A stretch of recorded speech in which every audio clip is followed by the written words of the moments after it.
নমস্কার বন্ধুরা, আজ আমরা ইরোডের শেয়ার নিয়ে আলোচনা করব। বন্ধুরা, আজ ইরোডের শেয়ারে 3.89% আপসাইড মুভমেন্ট দেখতে পাচ্ছি। পরপর কিছুদিন ফল করার পর বায়াররা আবার অ্যাক্টিভ হয়েছে। 215 থেকে ফল করে 122 লেভেল টাচ করে গ্রিন ক্যান্ডেলে ক্লোজিং দিয়েছে আজ। এখানে 122 থেকে 124 লেভেল সাপোর্ট জোন হিসেবে কাজ করছে। আগামীকাল এখান থেকে আরও আপসাইড মুভমেন্ট পসিবল আছে। আপনারা যদি কেউ লং টার্ম ইনভেস্টমেন্টের হিসেবে এই শেয়ার নিতে চান, তাহলে কম করে কিছু শেয়ার কিনে রাখতে পারেন, কারণ এটি হাইয়ের থেকে অনেক পরিমাণ কারেকশন দিয়ে দিয়েছে, অনেক নিচে এসে গেছে। যা কারেকশন হওয়ার ছিল তা ভ্যালুয়েশন হিসেবে হয়ে গেছে।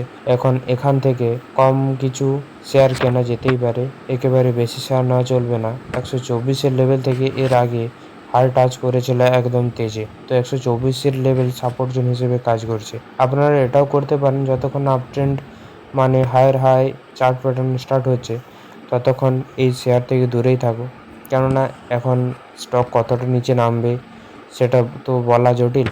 যদি 125 লেভেলের ভাঙি, তাহলে 99 থেকে 100 লেভেল স্টক পৌঁছবে।